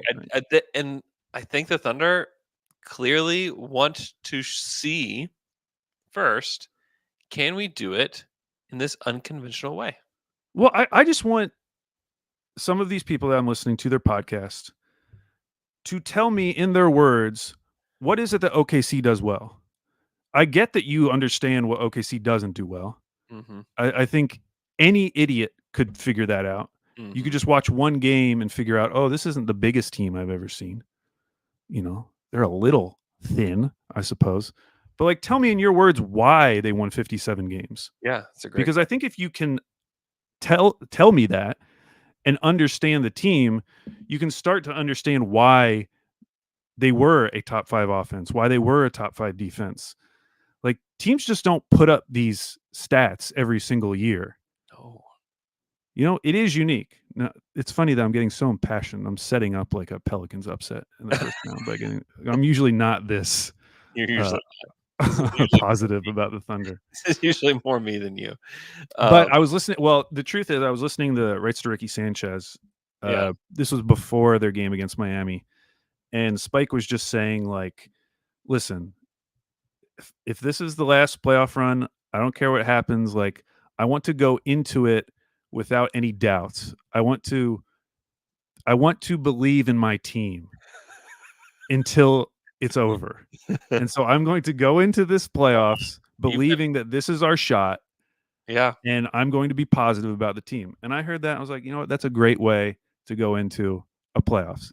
I would say even greater when your team is the 1 seed going into the playoffs. Yeah. Because at least there's some upside there, you know. And you're playing a team that's missing their best player. I mean, I just have to keep coming back to that. You know, Yeah. Like, listen, like the Thunder should win. I think everybody on the panel for TNT picked the Thunder. I think a vast majority. I'd be really surprised. Somebody's going to step out and say, "I think the Pelicans can do this," But someone's going to do it. But it's going to be an overwhelming. And like you've been saying, this is a 1-8 matchup, and usually 1-8 matchups are overwhelmingly tilted in one way, and they are that because the regular season does mean something, and you have to fight to get to that spot so that you can have the most favorable matchup, and that's what this is. Like easily the most favorable matchup of any other West team right now. Yeah, definitely. Yeah. This was the reward for fighting for first. I mean, God, it's so crazy to think back how different this all could have been. Even like a week ago, right? Yeah. Or like 2 weeks ago, I guess. Now that we've gone through the play-in week. Like 2 weeks ago, I thought for sure they were going to be third. And it's funny because I thought they're going to be I third. thought they were going to play the Pelicans. And play this team. Yeah. They're first and playing this team. And the Pelicans have had to expend a lot of energy to get to this point. And, credit to them for finding a way to win. I just feel bad for Deuce and Mo. That's all I got to say. What an awful way to go out for the Kings, who this was definitely like Charlie Brown football situation for Kings fans, where like football's out, come and kick it, Kings. There's no Zion, and they just fell flat on their back. That is just such a bummer. Yeah, it is. Hopefully it spurs them to make some moves this summer. Yeah, what are they going to do, though? I guess would be my question. And the other thing that actually really does hurt them, so they have a lottery protected first that goes to Atlanta for the Kevin Huerter trade. And they're now going to keep it in the 2024 draft. Yeah. Which means they're likely going to be sending that pick next year. Yeah. Which is going to be a better draft. Yeah. And that's just kind of like a unfortunate, like a little extra twist of the knife. Yeah. And next year it's 12. It's only top 12 protected. Top 12. I guess if you're a Kings executive or a Kings fan, even you may. I've talked to like other people in different front offices about like this question about like this specific draft. Yeah. Like, what would you rather have? And I've heard from several people that what they want is the higher pick. They don't care what draft it is. Yeah. And so, like, if you're a Kings fan or executive, this may have worked out okay. I feel like they're going to draft Dalton Connect. Yeah, they need somebody else that can only score and can't defend. Yeah, because like my mindset a lot, of this season was definitely like get out of this draft, like get out, and the Thunder did like largely get out of this draft. But I had a chance to talk to some people from other teams just about like this draft and like that Utah pick specifically, and they said things like, "Oh, I think I would have just rather had the Utah pick if I knew that it was going to be in the, the 11th pick or whatever. Like just like give me that, even in a draft. Like I just would rather have the higher draft pick every year." I thought that was interesting. I don't know that I still feel that way. I'm really glad they got out of this draft. I'm really glad that it didn't work out that it's worked out this way for OKC. But anyways, yeah, it's going to be an interesting summer for Sacramento. And like, what do they do with Malik? Meaning you got to try to bring him back. That'd be a huge loss. They weren't able to bring him back. There's a lot. There's a lot at stake. I have a feeling he's going to walk. And that would be a huge loss, but I almost do feel like if they're going to reach some next level that isn't just first round exit, they're going to have to change their identity a little bit. Like they have to become better defensively somehow. And maybe Keon Ellis is going to be part of that. Yeah. And whatever they can do this summer, but rough night for Keon. Yeah. Rough night for Keon. We'll always be believers though. Now that he's one of those players where like he has the one good game against your team. Oh yeah. And now for the rest of his career, I'll always be like, yeah, I really like that guy. I like Keon Ellis. Yeah, somehow he'll wind up on the Thunder roster and be like a shell of himself. Be like, I really think he's going to come in and make a difference. Yeah. Noah Conley in the chat. Everyone is slamming this draft as crappy. I know it's weaker. There are some talented players like Rob Dillingham and Jacoby Walter are two guys I would love to have on the Thunder. I mean, I like Jacoby's like really talented, but like he's not a Thunder player. Like he just doesn't pass. Rob is like 6'1". I don't know. It's tough. I'm sorry. I'm sorry. Like those guys specifically are tough. I like other guys in this draft. There are guys to like in this draft. Definitely, there are like really good role players that are going to emerge in this draft that are going to play big minutes for teams next year. Like that's gonna happen. But I don't know. What do you think about the Ringer having Stephen Castle #1? I think Steph Castle has. I mean, it all comes down to the shot with Castle, but he does everything else. Yeah, but he has his shot isn't like, oh, this guy just can't hit them. It's like, oh, he doesn't want to take them either. He got better as the year went on. And he's a tough case because he came into college basketball as like senior high school. He's like the point guard, like the guy, and like shot it okay. Gets to college, is like now this like 3-and-D off ball wing, guard hybrid position. Kind of loses shooting confidence, doesn't shoot it well. I mean, I don't know. It was a weird season for him, and he still like made the most of it and got a little bit more confident as the season went on. But I would worry about the shot. But great passer. He was not a great defender in high school from what I understand, but became a really good defender at UConn. Really knows how to play the game. I like him. If he's your #1 pick, like it's really difficult though. It's really difficult, like because the expectation for what a #1 pick is supposed to be is a lot. Like I guess it would be like a less of a scoring threat Victor Oladipo. If you want to compare it to that draft. So cool. There you go. A little bit better, like point guard skills, like to start with. Yeah. So, yeah. Ben Elephant King in the chat. Tristan De Silva. He wants a Dream Team draft show. #1? Take him #1. No, I mean he's like a late first rounder, mid first rounder guy. Big wing, can't shoot it. Pretty good. Like he's like was really good at Colorado. Good like system player. He's old. Too old. Gabi just asked, would you guys accept Paul George back if he wanted to come to OKC this summer? Heck no. Well, I mean, I would accept him as a person. I like Paul George. Yeah, I enjoy his personality. Yeah. But I do not want his next contract. Listen. Because if he's leaving the Clippers, that means he's doing it for a 4-year deal. And 4-year max deal. Okay, just like and he's going to be 34 on May 2nd. Let's all put on let's just make sure that we're all connected to just our brains when we're thinking about like what the Thunder could do this summer. Let's get connected real quick and think about other teams that are in these positions. Think about where the Cleveland Cavaliers are right now. the Cleveland Cavaliers have found themselves fast forwarded in a mess that they created themselves, where they decided to push the button too early. They haven't lived up to expectations. Their team has looked like a mess. Now maybe they get it together in this playoffs and they beat the Magic and they are able to kind of put some stuff together. Cool, whatever.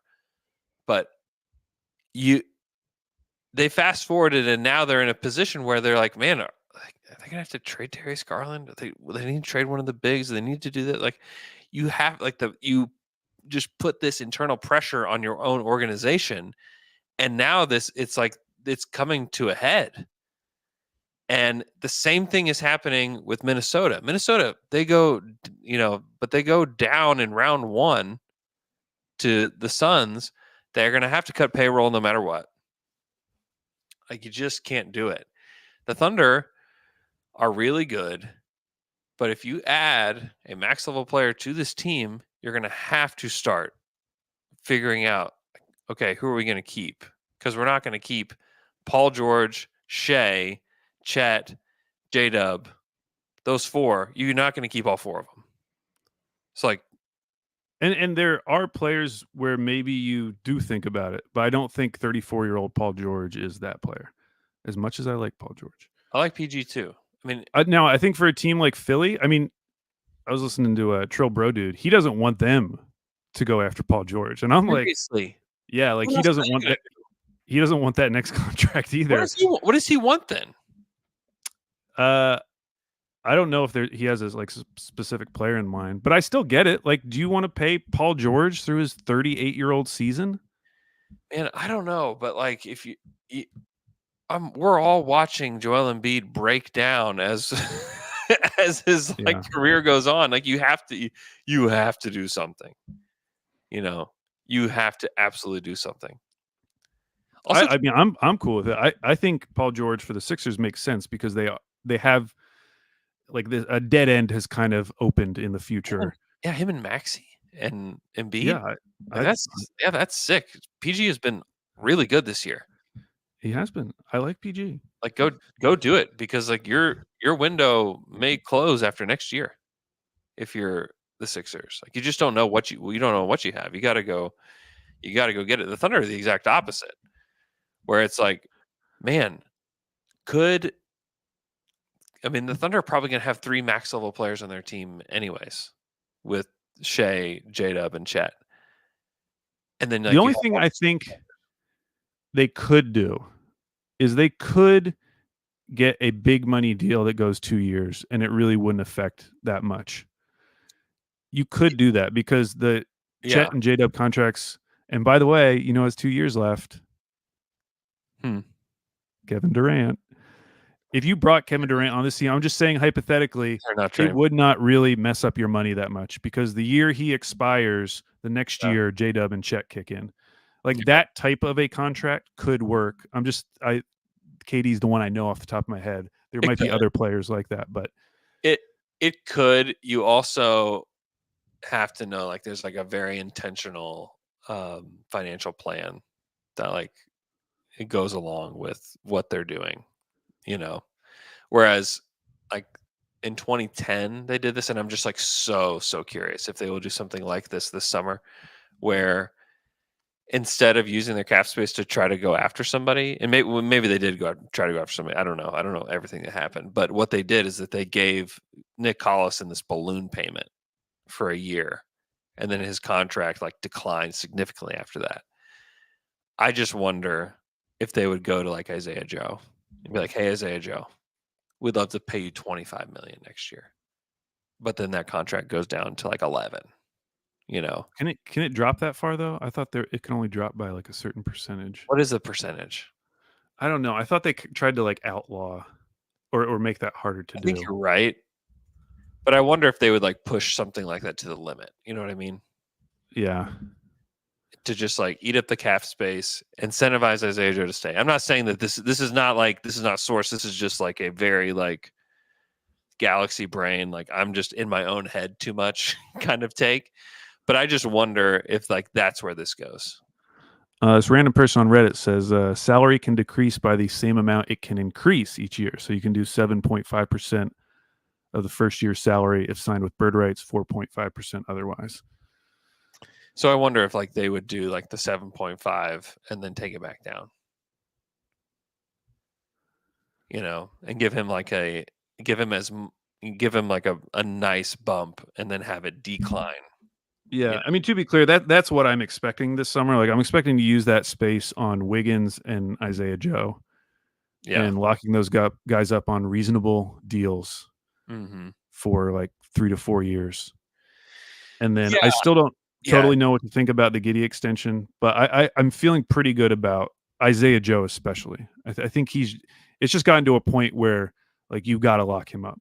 He's too important for what they do. I mean, I agree. all these MVP conversations are going around right now. And one of my favorite arguments for Shea is looking at how the Thunder play when Shea's on the court and when J-Dub and Chet are off the court, because it's really good. It's like double-digit net rating. Whereas if you look at like Luka without Kyrie on the court, it's not that great. It's like +2 or something. And the reason why, in addition to Shea being awesome, is because you get someone like Isaiah Joe coming into those lineups. Yeah. No question. And so having that luxury where you can not have 2 of your 3 best players on the court and still have a dominant lineup, I just think that is so valuable. So like you have to lock him up. Yeah. To me, it's like, hey, let's make a draft pick. Let's bring somebody in at 12, whoever it is. And you just got the freaking number 1 seed in the Western Conference. Why are you trying to add a big piece to this? Because if you were to like ask every Thunder fan these questions, like, do you think that J-Dub is going to be better next year? Like, no. Yes. Well, yeah, it'd be weird to say no to any of these. I mean, but what do they need to be better? Like, how do they take these next steps? You have to have the possessions, you have to have the shots, you have to have all of that. And if you bring in a Paul George or a Kevin Durant or somebody like that, you are squashing that. It's like, why? I just like, it like boggles my mind that like we're sitting here even having this conversation. You know what I mean? Yeah. I mean, yeah, my dream summer is like them extending Isaiah Joe. Yeah. Getting Wiggins on a reasonable deal. And then bringing in someone either through the draft or through a trade or maybe free agency. I haven't looked at the free agent list to challenge J. Will as the backup center. Yeah. It doesn't mean that I'm saying like bigs. There's a lot of free agent bigs. Yeah, it's not like I'm saying like J. Will's definitely not a part of this team's future. I would just like more competition for that role. Because when it comes to playing like a team like the Lakers, we've seen that they've been willing to play J. Will more minutes. I would just like there to be another option there. It's one of the reasons why I do like Donovan Clingan. He's not going to be there at 12 now. But because I get it that he can't shoot and he's probably going to clog the paint, but he does have some passing chops. Yeah. And a player like that who maybe doesn't check every single box, but who is a good decision maker, who can pass a little, and then can provide something really unique defensively. That's why I get excited about that type of a player. Yeah. Yeah. And it doesn't have to be him. I mean, like you said, there's free agent bigs, there's other bigs in this draft. I would just like a challenger. Yeah, I mean that's why I like Filipowski. It's like yeah, totally. Yeah, I would be into Filipowski as well for a long time. You know who's a free agent? Your guy Jonas. Giannis? Okay. Tying it back. Well, that'd be tough because we'd have to start him, obviously. Start him. We'd have to can't sit him. Start him. Play him 10 minutes. And then want to win the rebounding battle, right? Yeah, Chet would play 38 minutes, but Jonas would get those 10 minutes, including starting. One thing I wanted to bring up.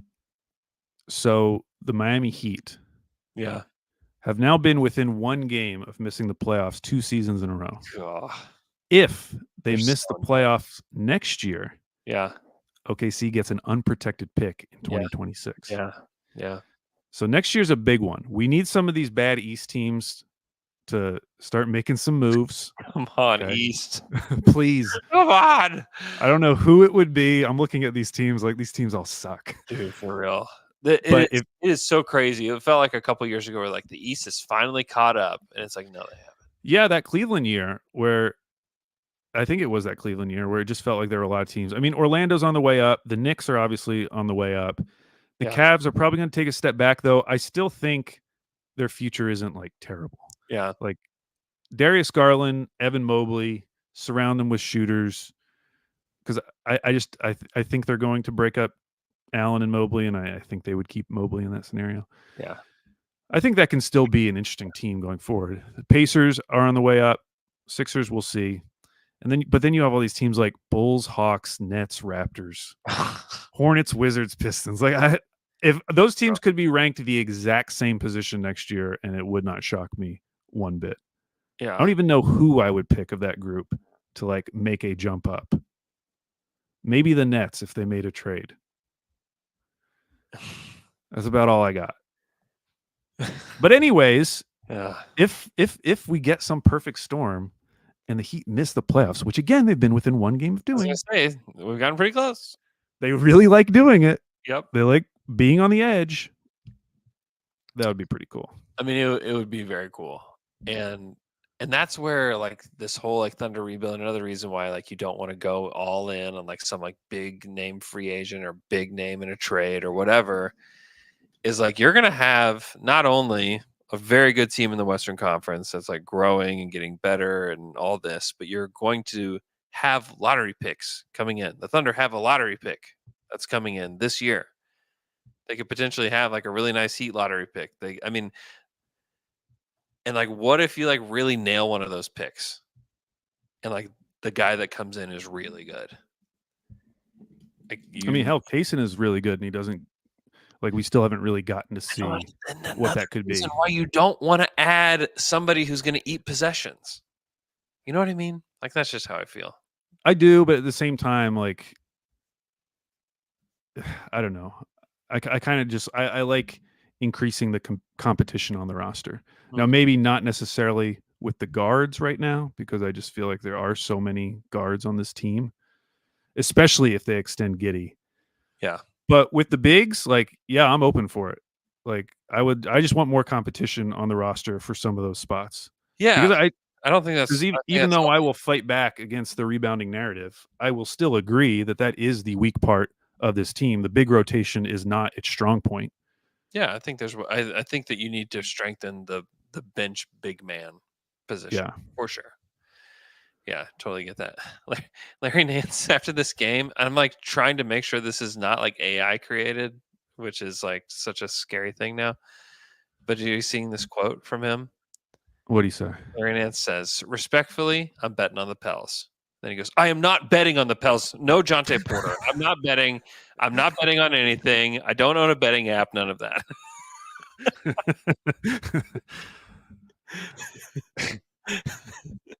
Oh my gosh, it's so good. Shout out to my guy Larry Nance, who's definitely going to play more minutes than Jonas Valanciunas in this series. We'll see, Andrew. I think it's going to be a battle. It's going to be a weird battle that you and I specifically very much care about. Probably only us. Yeah. Okay. I don't know. Hey, get Will Guillory on here. See what he thinks. I've talked to Will about this already. What's he doing tonight? What's he doing at 1 a.m. tonight in New Orleans? I don't know. I've been talking to Will about this already. We've been texting a lot. Can I just run through some of the bigs that are available for agency just for fun? Yeah, I mean, it's Nick Claxton, Isaiah Hartenstein. These are like guys that will take quite a bit of money. But yeah, keep going. Goga. We're already down to Goga. Well, I skipped a lot of guys like Daniel Tice, Mason Plumlee, Andre Drummond, DeAndre Jordan, Alex Len, Cody Zeller, Tristan Thompson. Like, yeah, I'm skipping a lot of names. Yeah, Goga, Xavier Tillman. Okay, so there's not as many big men as you led me to believe. Yeah.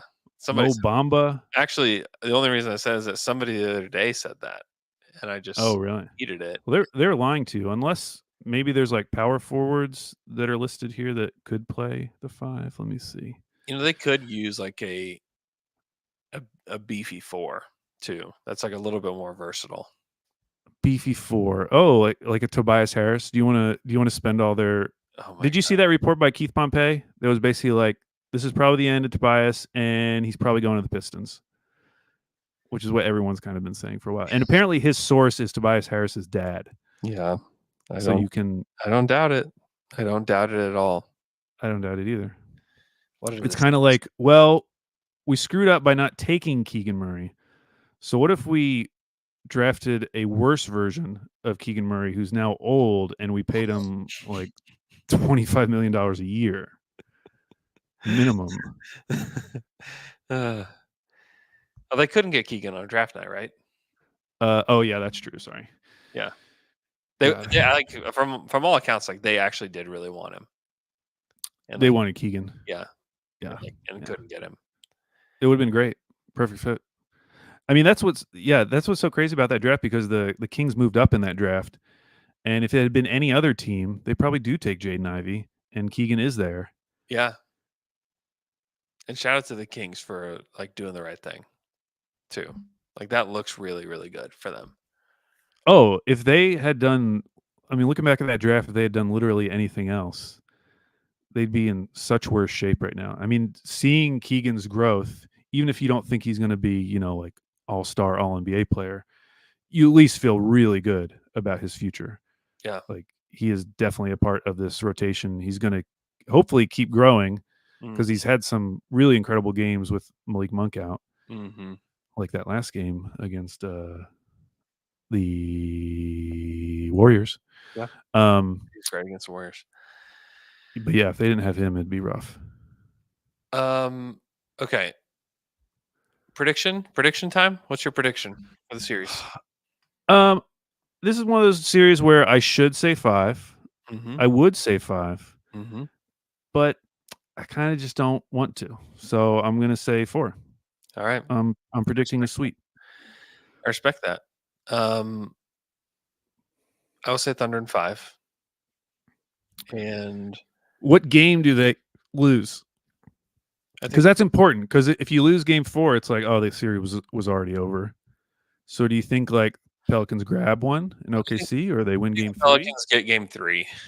First game. So game 4 is a hot one. Yeah. 2-1. Yeah. Game 4 is like fun. The Thunder get it, and then they come back home and close it out. I also I cannot wait.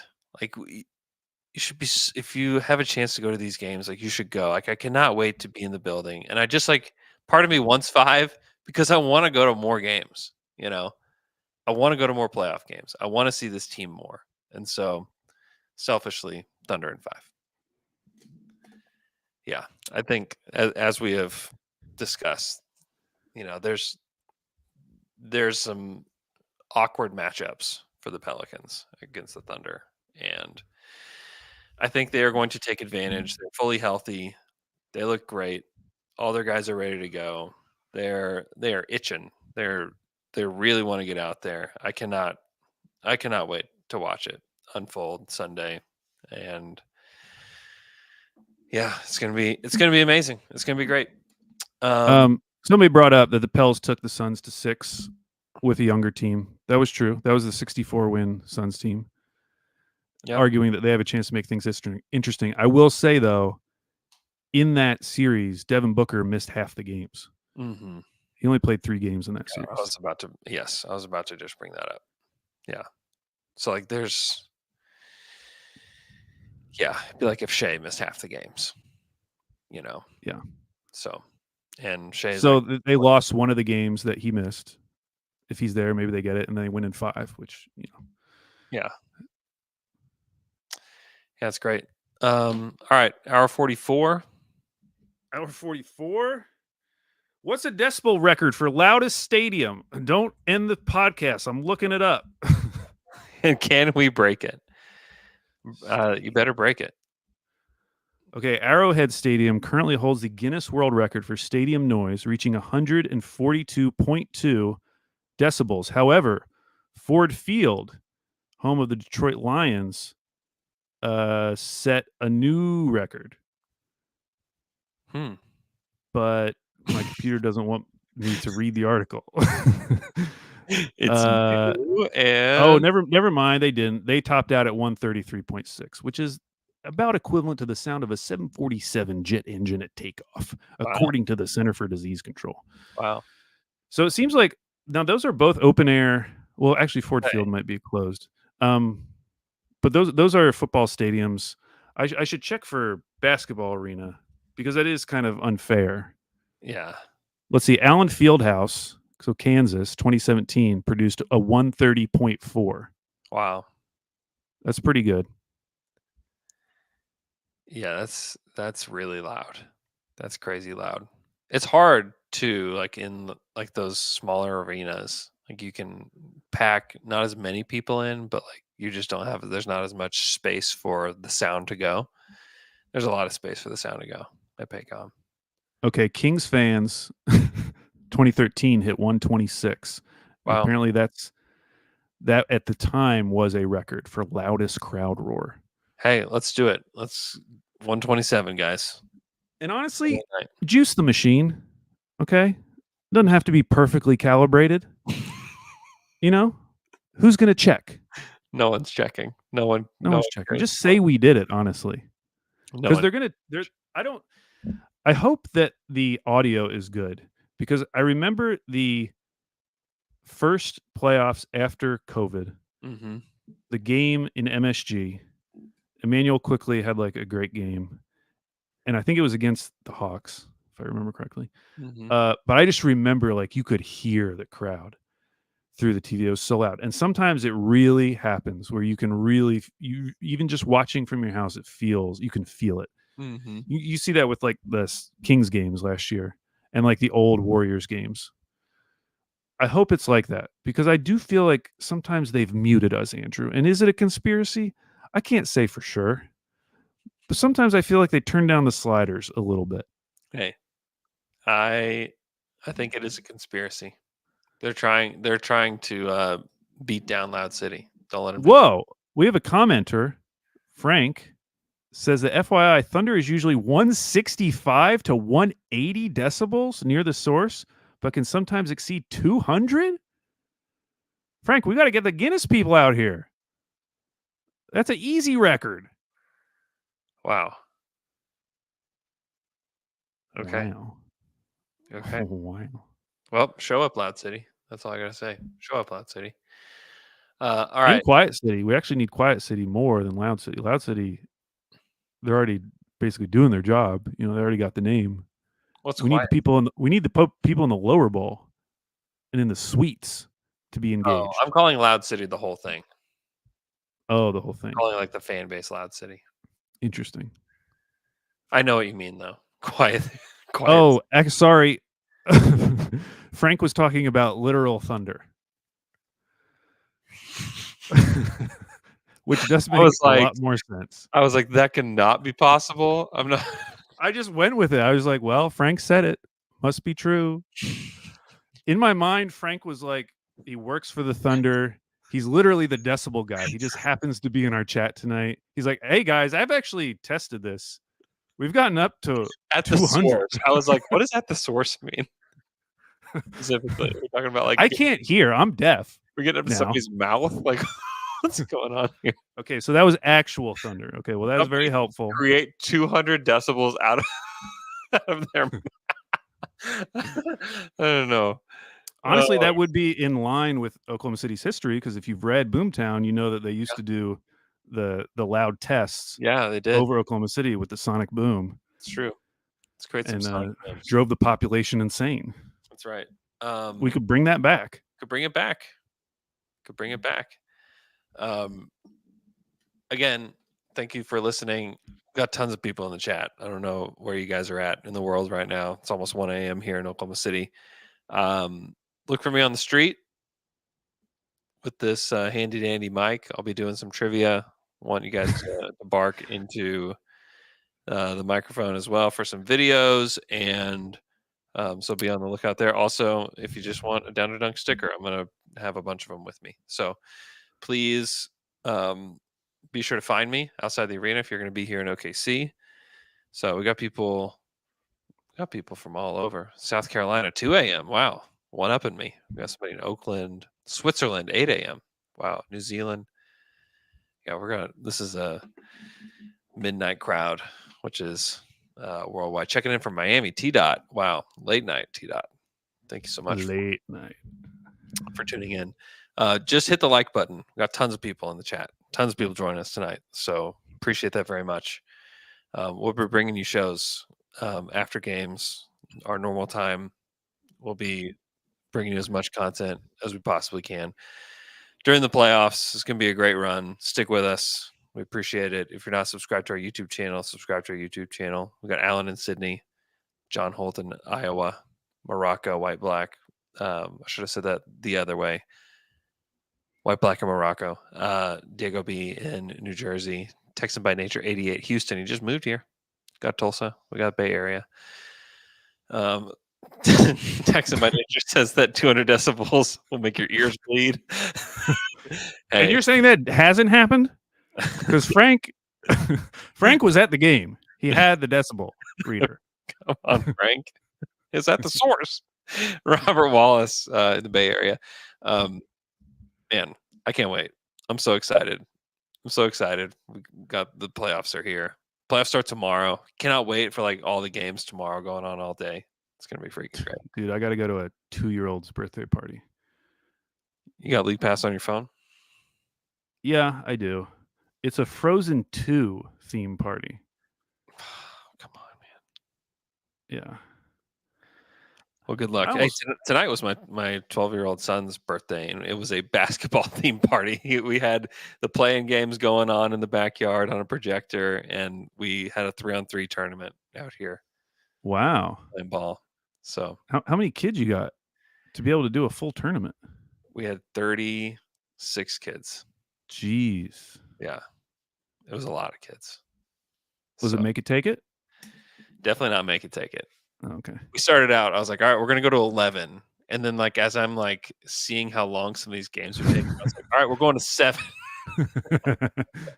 It was great though. It was amazing.